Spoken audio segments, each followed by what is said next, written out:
선교의 기원을 말하게 되면, 다음 슬라이드 한번 볼게요. 선교의 기원은, 기원이요, 앞에. 죄인을 구원하기 위한 성부 하나님의 계획, 이게 선교고, 성부 하나님의 계획, 그리고 우리를 구원하시기 위한 그리스도 예수의 성육신, 우리 위에 오신 거죠. 또 오순절 성령 강림하심, 이것도 우리 가운데 임하신 겁니다. 그러므로 우리의 선교의 기원은 삼위일체 하나님께 있고, 이러한 선교의 사명 또한 우리에게 있다라고 하는 겁니다. 그럼 이런 선교를 어떻게 할 것이냐? 그 선교의 그 개념을 말하게 되면, 선교라고 하는 것은 근본적으로 하나님을 영화롭게 하는 것이라 그랬습니다. 그러니까 우리 하나님을 영화롭게 하기 위한 그러한 여러 가지 우리의 선택과 삶의 방식 중에 하나로서 이렇게 찾아가는 것처럼요. 사실은 이제 그 찾아가는 선교를 말하는 겁니다, 여기서는. 그래서 요한복음 17장 4절에서 하나님을 영화롭게 하는 것, 요한복음 17장 4절이요.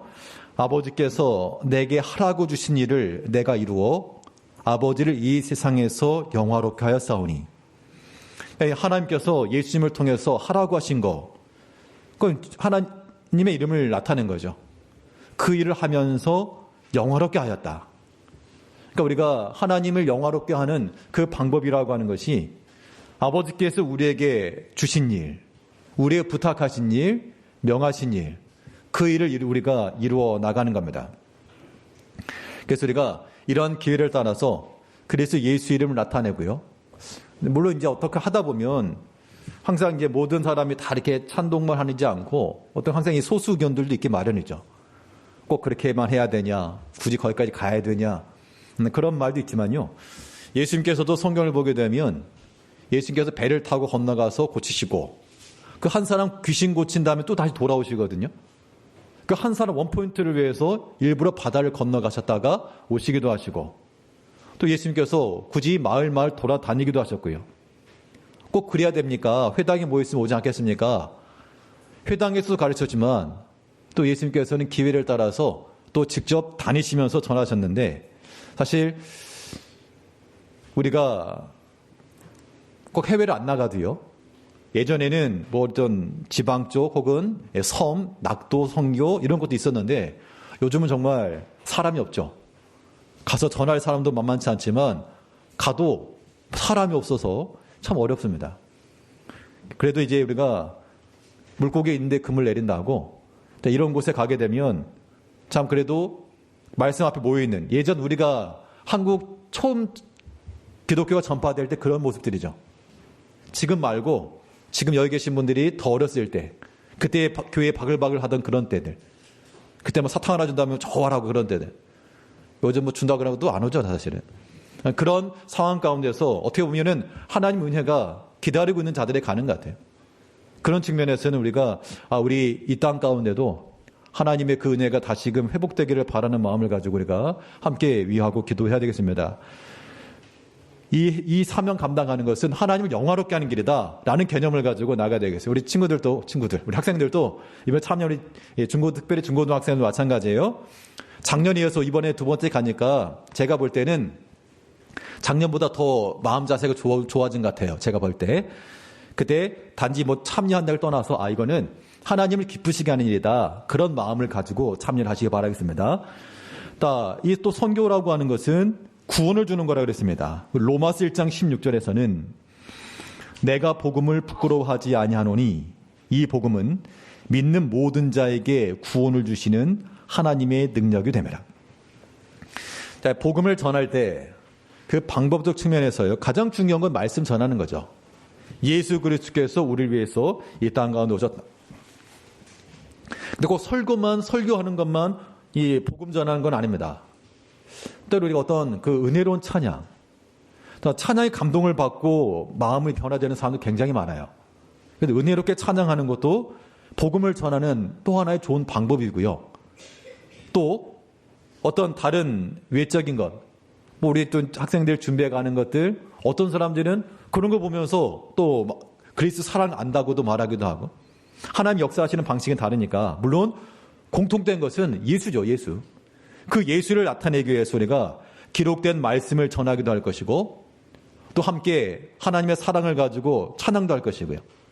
또 그들과 함께 교류할 수 있는 교제를 할 것이고 또 함께 같이 활동도 하고 이런 모든 활동들을 하는 것인데 우리 모든 최종적 목적은 이 복음을 위해서 우리가 쓰고 이 복음을 우리가 부끄러워하지 않고 이 복음은 구원을 주시는 하나님의 능력이 될 것이라. 그래서 우리가 그런 마음을 가지고 선교를 임하는 것이고요. 그래서 선교한다라고 하는 것은 정말 중요한 목적은 이 선교의 끝이 무엇이냐. 마지막 궁극의 끝은 이 땅 가운데 복음이 전파돼야 우리 주님 다시 오신다 그랬거든요. 마태복음 24장 14절에서 이 천국 복음이 온 민족에게 증언되기 위하여 온 세상에 전파되리니 그제야 끝이 오리라. 그리스도의 재림을 기다린다라고 하는 것, 우리가 이것을 놓치고 살아서 안 됩니다. 어떤 종말론적인 그런 사고가 어떤 사람이 염세적이고 무기력하고 그런 것을 의미하는 것이 아니라 항상 이 마지막을 생각한다라고 하는 것은 우리에게 소망을 주는 겁니다. 그래서 칼빈도 말하기를 이 마지막 상태를 묵상하는 것은 우리 신앙에 큰 유익이 있다고 그랬어요. 우리 앞으로 다 하나 앞에 갈 그런 시간들을 기다리고 있을 것인데요. 누구나 마찬가지입니다. 먼저 가냐 나중 가냐 차이지 다 하나 앞에 이를 것인데 그걸 생각하게 되면 우리가 어떻게 살 것인가 라고 하는 것들을 생각해 봐야 되겠고요. 지금 당장 하나 앞에 이른다 그러면 얼마나 부끄러울까. 다들 그렇게 생각하시죠? 아직은 준비가 안 됐습니다. 1년 지나고 10년 지나도 마찬가지일 거예요. 그래서 우리에게 필요한 것은 지금 하나님 앞에 깨닫는 이 순간부터 항상 머릿속에 내가 주를 기다리는 삶을 살겠다. 그런 마음을 갖는 게 중요하고 그런 생각이라고 하는 게 항상 있을 수가 없잖아요. 그때 우리가 때마다 시마다 반복적으로 하나님의 말씀을 접하고 듣고 하는 겁니다. 선교에 있어서 중요한 점은 우리 주님의 재림을 준비하는 겁니다. 땅까지 이르러서 주 이름을 전하라. 예수를 전하고자 하는 그 목적을 가지고 우리가 행하는 것이고요. 그런 의미에서 의미가 있고 가치가 있는 겁니다. 또 그러면 선교의 동기, 어떤 동기를 가지고 할 것이냐? 순종하는 마음을 가지고 하는 거예요. 오늘 본문에 있었던 것처럼 고린도전서 9장 16절 여기 한번 읽어보겠습니다. 고린도전서 우리 9장 16절이에요. 시작. 내가 복음을 전할지라도 자랑할 것이 없음은 내가 부득불할 일임이라. 만일 복음을 전하지 아니하면 내게 화가 있을 것이로다. 자, 바울은 말하기를 내가 여러 가지 수고하는 중에 복음을 전했다. 그때 그걸 내 자랑으로 여기지 않았어요. 내가 이 수고를 했지만 이거는 내가 해야 될 일이기 때문에 했다. 하지 않으면 내가 화가 있을 것이라. 주께서 내게 부탁하시고 당부하시고 명령한 것이라. 그런 마음을 가지고 바울 사도도 이렇게 선교 다니는 게 쉽지 않았겠죠. 당연히 여러 새로운 곳을 다니면서 새로운 사람을 만나야 되고 그렇지만 하나님께서 구해 주신 은사를 가지고 쓰임 받은 겁니다. 사람 중에는요. 바울이 그랬는 것처럼 우리는 이방인에게로 베드로를 향해서는 너희는 유대인에게로 하나님께서 특별히 바울에게 주신 그런 재능과 은사가 있었기 때문에 하나님의 교회들을 세워나가는 능력이 있었어요.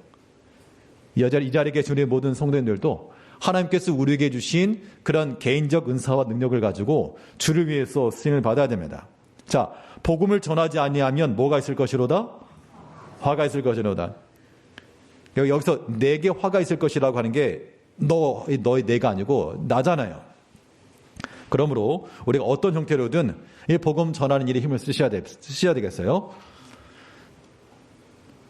상황적으로 함께하지 못하는 경우도 있죠. 같이 하고 싶으나 함께하지 못한 경우에도 마음에 소원을 두셔야 됩니다. 하나님, 내 일생을 살아가면서 여러 가지 하나님께 힘써 일하라 하셨지만 또 내가 주를 위해서 이런 믿음 쓰는 일에 참여할 기회가 없다 그러면 하나 필요했을 때 참 내가 무엇을 가지고 하겠습니까?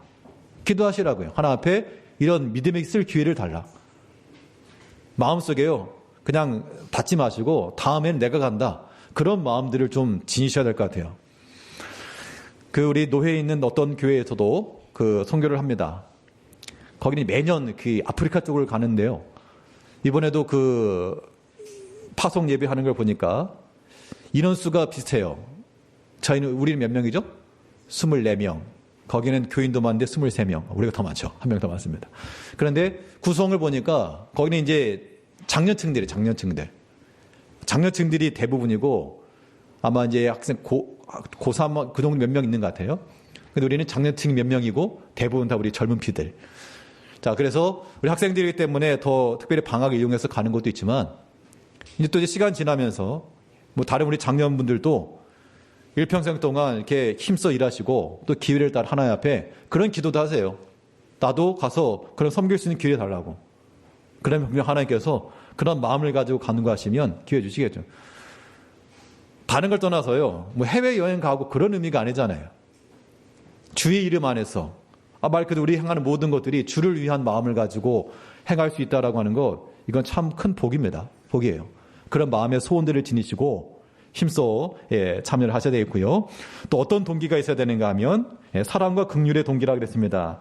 에베소 2장 12절 말씀에서는 그때 너희는 그리스도 밖에 있었고 이스라엘 나라 밖의 사람이라 약속의 언약들에 대하여는 외인이요 세상에서 소망이 없고 하나님도 없는 자이더니 그들의 소망도 없고 하나님도 없는 자들에게 소망과 하나님을 전한다.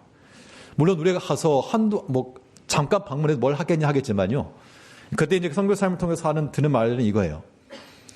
지난번 일본에 갔을 때도 똑같은 말을 제가 들었는데, 그러니까는 거기서는 특별히 그 기독교적 문화가 있지 않고 믿음의 교리가 많지 않기 때문에 다른 언어를 쓰는 다른 문화권에 와서 이렇게 함께 활동해주고 교제해주게 되면 굉장히 큰 위로를 받는다 그래요. 큰 힘을 얻는다는 겁니다. 우리가 어떤 마음의 상함이 있을 때, 참 때로 우울할 때가 있잖아요. 낙심할 때도 있고.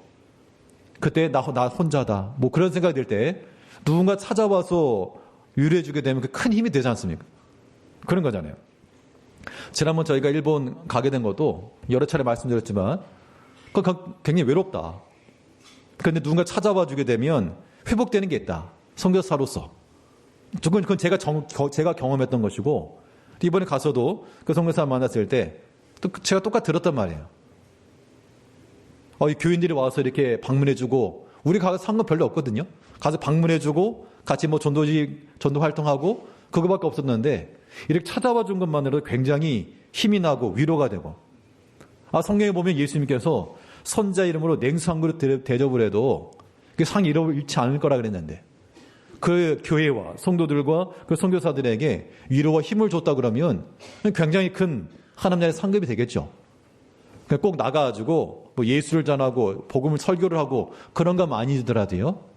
선교의 방법이라고 하는 것은 직접 가서도 하는 것이 있고, 또 선교사들을 위로하고 격려해 주는 것도 있고요. 잘 세워주는 것도 있고, 뭐 그런 여러 가지 방법이니까 우리가 그런 마음을 가지고 다 함께 이런 참여를 해야 되겠습니다. 마지막으로는 결국 선교라고 하는 것은 주의 일을 이루는 것인데 이것이 나에게도 영광되는 것이다 라고 알아야 한다는 겁니다. 우리 데살로니가후서 3장 1절 말씀에서는 끝으로 형제들아 너희는 우리를 위하여 기도하기를 주의 말씀이 너희 가운데서와 같이 퍼져나가 영광스럽게 되고, 이 바울 사도는 말하기를 주의 말씀이 퍼져나가는 것이 이게 영광스러운 일이다 라고 말하고 있는 겁니다. 이제 하나님께서 우리의 기회를 주시는 대로 또 근본에도 이렇게 단기 선교 갈 수 있는 그런 기회를 얻었는데요. 우리 성도님들의 기도, 또 여러 가지 물질적인 후원, 또 같이 기도해 주는 것, 이 모든 걸 통해서 가는 겁니다, 사실. 거기서 우리가 시간이나 모든 거 허투루 쓰지 않고 다 주를 위한 마음으로, 주를 위한 마음을 가짐을 가지고 행할 것이고, 성도님께서도 같은 마음을 가지고 일에 동참을 해주시고요. 또 이제 가기 전까지 또 힘써 위해서 기도하는 것도 필요할 것 같습니다. 지난주에도 말씀드렸던 것처럼 우리 특별히 중고등부 학생들 또 청년들 새벽에 이렇게 나와서 이렇게 기도하고 하는 모습들 보면서 이게 다 선교를 준비하면서 나타나는 하나의 열매들이죠.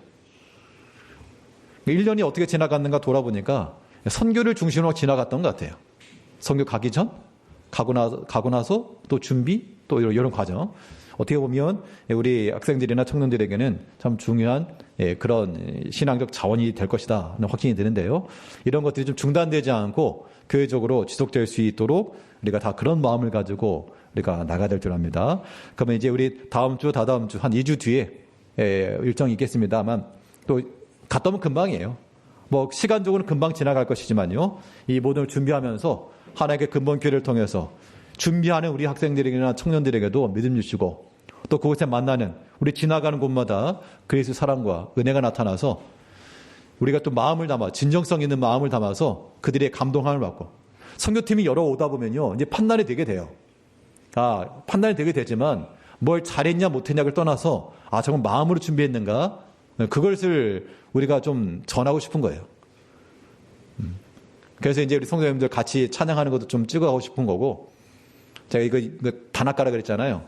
이거 바르고 오늘 청년들 바르고 다음 주는 전교인들 다 바르고 찍으려고 그랬는데 아마도 또 안 하실 분들도 계실 것 같고 아무튼 우리가 하나님께서 우리의 기회 주신 대로 힘써 즐거운 마음으로 믿음의 일들 잘 감당하시고 참여하시길 바라겠습니다. 다시 기도합시다.